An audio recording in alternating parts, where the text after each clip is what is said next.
Hey guys, this is Rahul and you are watching auto coding. So guys, आज की इस video में बात करने वाले हैं जावास्क्रिप्ट वेरिएबल्स के बारे में। जावास्क्रिप्ट में कैसे हम वेरिएबल को यूज़ करते हैं। तो वेरिएबल सबसे पहले है क्या, ये देखते हैं। देखो, आप यहाँ पे देख सकते हो कि वेरिएबल आर कंटेनर। वेरिएबल क्या है? एक कंटेनर है फॉर स्टोरिंग डेटा वैल्यूज। मतलब देखो, वेरिएबल क्या, हमारे पास एक कंटेनर है जिसके अंदर हम कुछ डेटा को स्टोर करेंगे, कुछ वैल्यू उसमें स्टोर करेंगे, तो वो हमारा वेरिएबल होता है। तो वेरिएबल को आप सिंपल सा बोल सकते हो कि storing of data is called variable. Simple सा लॉजिक है ये, ठीक है।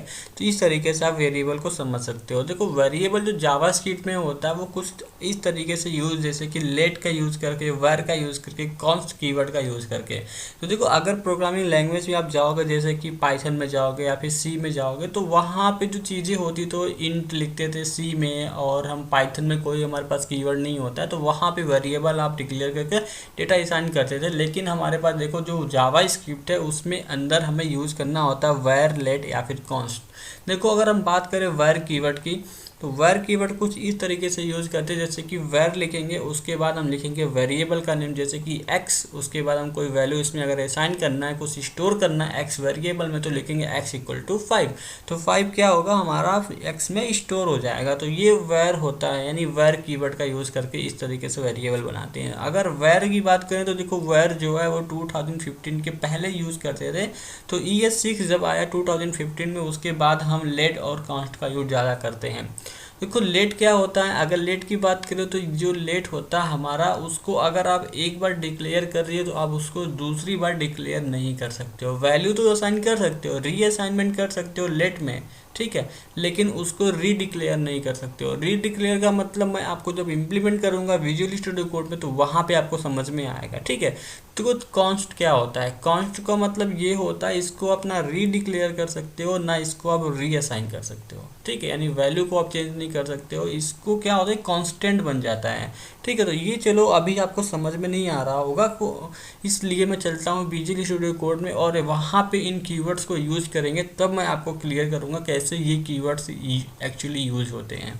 तो अभी आप यहाँ पे देख सकते हो, मैं अपने विजुअल स्टूडियो कोड में आ चुका हूँ। मैं अपने जो जावा स्क्रिप्ट कोड का फोल्डर है उसके अंदर मैंने वेरिएबल डॉट HTML नाम का मैंने फाइल बनाया हुआ है, ठीक है। इसके बाद मैं करूँगा शिफ्ट के साथ 1 प्रेस, ताकि हमारा बॉयलर टेम्पलेट आ जाएगा। फिर इसको प्रेस करूँगा इंटर, तो हमारा बॉयलर टेम्पलेट कुछ इस तरीके से आ जाएगा, ठीक है।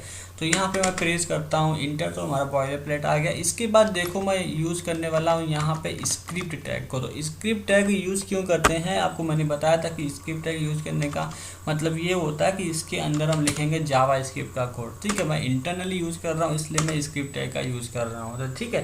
तो यहाँ पे देखो, मैं क्या करूँगा, वेर लिखूँगा, VAR वेर, और उसके साथ में लिखना होगा क्या, वेरिएबल का नेम एक्स, ठीक है।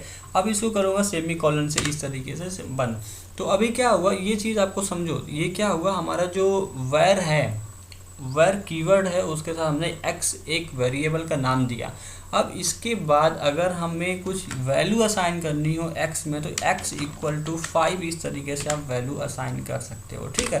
तो इस तरीके से आप यूज़ कर सकते हो। अब ये एक्चुअली हो क्या रहा है कि हमारा जो एक्स वेरिएबल है, एक्स के अंदर वैल्यू असाइन हो रही है 5। अब इसको अगर आप यूज़ करोगे, जैसे कंसोल डॉट लॉग मैं करता हूँ, तो कंसोल डॉट लॉग मैं यहाँ पे करूँगा, तो इसके अंदर क्या होने वाला है कि जो 5 है वो हमारा प्रिंट हुआ कहाँ पे, कंसोल में। तो यहाँ पे सिंपल सा मैं एक्स लिखता हूँ। तो अब इसको करूँगा मैं कंट्रोल S या फिर कंट्रोल S, ये ऑलरेडी है, तो यहाँ पे मैं इसको कॉपी पास्ट करता हूँ और आता हूँ अपने ब्राउजर में। तो यहाँ पे आने के बाद मैं कंट्रोल V करूँगा, कंट्रोल V प्रेस करने के बाद यहाँ पे मैं इंटर किया, ठीक है। इंटर करने के बाद देखो, अभी हमारा कोई डिस्प्ले नहीं हो रहा ब्राउजर पे, मैंने कंसोल डॉट लॉग किया है। तो कंसोल डॉट लॉग करने के लिए आपको करना है, राइट क्लिक करना है अपने ब्राउजर पे। उसके बाद आपको एक यहाँ पे इंस्पेक्ट का दिख रहा है लास्ट में, तो आपको इस पर क्लिक करना है। इंस्पेक्ट जैसे भी क्लिक करोगे तो हमारा जो डेवलपर टूल होगा वो यहाँ पे ओपन हो जाएगा। तो उसके बाद देखो, यहाँ पे राइट साइड में आपको एलिमेंट दिख रहा होगा, जो हमारा HTML का जो कोड है वो यहाँ पे दिख रहा है, और इसके जस्ट बगल में आपको कंसोल दिख रहा होगा।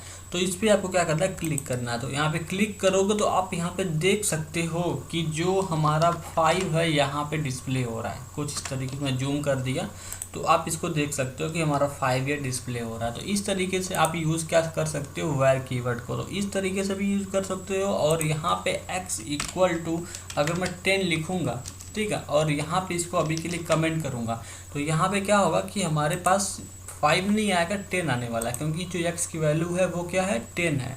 यहाँ पे 10 आ चुका है। लेकिन एक चीज़ का ये भी ध्यान रखना, अगर मैं x में रीअसाइन करता हूँ, यानी x में कोई दूसरी वैल्यू स्टोर कर, जैसे कि 5, तो यहाँ पे क्या होगा कि यहाँ पे 10 की जगह पे 5 आएगा। 5 क्यों आ रहा है, क्योंकि हमने क्या किया है कि x की वैल्यू पहले तो 10 है, लेकिन उसके बाद हमने x की वैल्यू कितनी की है, 5 कर दी है। तो इस वजह से क्या हो रहा है, x में क्या अभी स्टोर हो रहा है, 5 स्टोर हो रहा है। ठीक है, तो इस तरीके से ये प्रिंट हो रहा है x की वैल्यू। चलो अब हम बात कर लेते हैं लेट की। तो लेट कैसे यूज़ करना है, अगर यहाँ पे लिखना क्या आपको, लेट कीवर्ड यूज़ करना है। लेट के बाद आपको कोई भी वेरिएबल नेम देना, जैसे कि चलो वेरिएबल मैं दे देता हूँ y। ठीक है, तो y मैंने यहाँ पे दिया, और y देने के बाद यहाँ पे सिंपल सा आपको क्या करना है, 5 लिखना है। तो मैंने यहाँ पे 5 लिखा। अब console.log में अगर आप लिखोगे क्या y, तो देखो y में क्या है, 5 है, तो ये 5 प्रिंट करेगा। एक्चुअली ये 5 यहाँ पे रिप्लेस होने वाला 5 से ही, तो यहाँ पे आपको डिफरेंसेस नहीं समझ में आएगा। 5, चलो यहाँ पे मैं कोई और वैल्यू यहाँ पे लिख देता हूँ 5 की जगह पे, जैसे कि 12 लिख देता हूँ या फिर 11 लिख दिया। ठीक है, चलो यहाँ पे मैं इसको रिफ्रेश करता हूँ, तो अभी आप देखोगे कि हमारी जो वैल्यूज़ आ रही है क्या है, वो 11 आ रही है। तो इस तरीके से हम यूज़ कर सकते हैं लेट कीवर्ड का। अभी देखो मैंने आपको बताया था कि इसको आप रीअसाइन कर सकते हो, बस रीडिक्लेयर नहीं कर सकते हो। इसका मतलब ये होता है कि जैसे आपने लेट लिखा है, तो लेट यहाँ पे यूज़ करोगे क्या, लेट y इक्वल टू 10। देखो ये क्या आ रहा है, ईरर आ रहा है। ईरर क्यों आ रहा है, क्योंकि हमने रीअसाइन नहीं कर रहे, हम यहाँ पर रीडिक्लेयर कर रहे हैं, y को फिर से रीडिक्लेयर कर रहे हैं, इसलिए ईरर दे रहा है। अगर इसी के जगह देखो अभी जो हम वैर किए थे, यहाँ पे आप वैर लिखो, कोई दिक्कत नहीं आएगा। तो ये डिफरेंस होता है हमारा वैर और लेट में। ठीक है, देखो कोई ईरर नहीं आ रहा है, इसमें ईरर आ रहा है। ठीक है, तो वैर को आप इस तरीके से यूज़ करते हैं और लेट को हम इस तरीके से यूज़ कर सकते हैं। ठीक है, तो ये ध्यान रखना आपको ये है कि जो लेट होता है, लेट कीवर्ड होता है, उसमें रीअसाइन हो सकता है बट रीडिक्लेयर नहीं हो सकता है। ठीक है, इतनी बात आपको समझ में आ गई। ये हमारा ईरर यहाँ पे जनरेट करेगा। अभी चलो हम बात कर लेते हैं कॉन्स्ट की।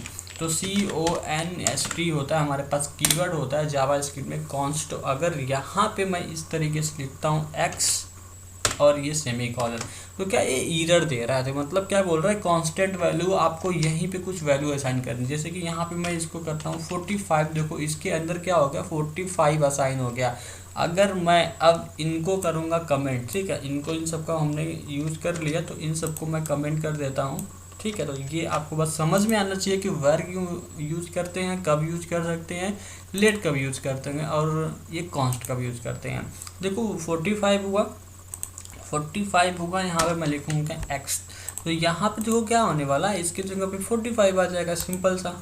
ठीक है, तो ये हो गया 45। अगर देखो जो हमारा कॉन्स्ट होता है वो देखो ना, उसको आप रीअसाइन कर सकते हो ना रीडिक्लेयर कर सकते हो। ठीक है, जैसे हमने यहाँ पे y को चेंज कर सकते हैं, तो उसमें तो या अगर मैं यहाँ पे x इक्वल टू लिखूँगा 56, अगर यहाँ पे ओपन किया, इस तरीके से ओपन कर दिया, तो अभी क्या हुआ, देखो इस तरीके से आ रहा है, यहाँ पे 56 वो 45 है। इसको करूँगा रिफ्रेश, तो यहाँ पे देखो क्या हो रहा है, हमारे पास एक ईरर आ रहा है, यानी uncaught type error, assign to constant variable. ये क्या दे रहा है, ईरर दे रहा है। इस पर क्लिक करोगे यहाँ पे, तो देखो x इक्वल टू 55, ये देख सकते हो राइट साइड क्या है, ईरर जनरेट कर रहा है। तो इस वजह से हम यूज़ करते हैं कॉन्स्ट को, कि जब हमें कोई कांस्टेंट यूज़ करना पड़ता है। ठीक है, यानी आप चाहते हो कि वैल्यू उसकी चेंज ना हो, तो वहाँ पे आप कॉन्स्ट यूज़ करोगे।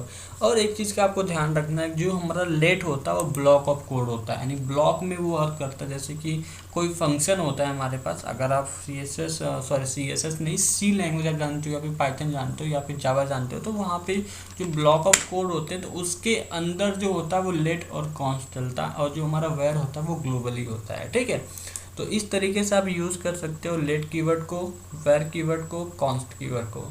ठीक है, तो आई होप आपको समझ में आया होगा कि कैसे हम वेरिएबल को डिक्लेयर करते हैं, कैसे वेरिएबल को असाइन करते हैं। अभी मैंने एक चीज़ यहाँ पे नहीं बताई आपको, जैसे कि मैंने x इक्वल टू 5 किया था। ठीक है, तो अभी के लिए इसको करता हूँ मैं कमेंट कॉन्स्ट वाले को, मैंने आपको ये नहीं बताया कि जैसे x=5 किया, x यहाँ पे 10 किया तो ये 5 प्रिंट हो रहा था। इसी तरीके से आप यहाँ पे इसको भी यूज कर सकते हो, ठीक है, लेट को भी यूज कर सकते हो। बस आपको ध्यान रखना है कि री वैल्यू कर सकते हो, मतलब री असाइन कर सकते हो, बट यहाँ पे री डिक्लेयर नहीं कर सकती हो। अगर यहाँ पे मैं y करूँगा तो यहाँ पे क्या होगा, 10 आएगा। ध्यान देना यहाँ पे, जैसे कि देखना अभी मैं करूँगा रिफ्रेश तो मैं आया यहाँ पे, एक्चुअली इसे मुझे कट करना है, वहाँ पे एक बार मैं इंस्पेक्ट कर लेता हूँ, ठीक है। तो अभी यहाँ पे मैं इंस्पेक्ट किया और आप देखोगे जो हमारी वैल्यू आने वाली है कुछ इस तरीके से। जैसे कंसोल में गया, ठीक है, इस पर क्लिक करना, आपको कंसोल में आना है। तो यहाँ पे देखो क्या होगा, 10 हो गया। क्या हुआ यहाँ पे, सबसे पहले हमने यहाँ पे दिया था क्या 11, उसके बाद देखो 10 दिया। तो इसको अब रीअसाइन तो हो गया, लेकिन अब री डिक्लेयर नहीं कर सकते। जैसे कि लेट, इसके सामने अगर आप लेट लिखोगे तो देखो ये एरर देगा, ठीक। तो ये चीज़ हमारा होता है वेरिएबल्स। जावास्क्रिप्ट में वेरिएबल्स आपको कुछ इस तरीके से डिक्लेयर करना है और इस तरीके से आपको वैल्यू को असाइन करना है, ठीक है। तो आगे के वीडियो में मैं आपको बताने वाला हूँ कि वेरिएबल जो हमारा नेम होगा वो किस किस तरीके से स्टार्ट हो सकता है, कौन कौन से तरीके से आप वेरिएबल्स को स्टार्ट करोगे, क्या क्या मेथड होते हैं, तो वो आगे के वीडियो में हम बात करेंगे, ठीक है। सो आई होप आपको वीडियो अच्छी लगी होगी, आपको पता चल गया होगा कैसे हम जावास्क्रिप्ट में वेरिएबल को यूज़ करते हैं, कैसे उसमें वैल्यू को असाइन करते हैं, कैसे कीवर्ड्स को यूज़ करते हैं। सो गाइस, अगर वीडियो अच्छी लगे चैनल को लाइक कर लेना, सब्सक्राइब करके ऑल पे क्लिक कर लेना। मिलते हैं अगले वीडियो में, थैंक यू।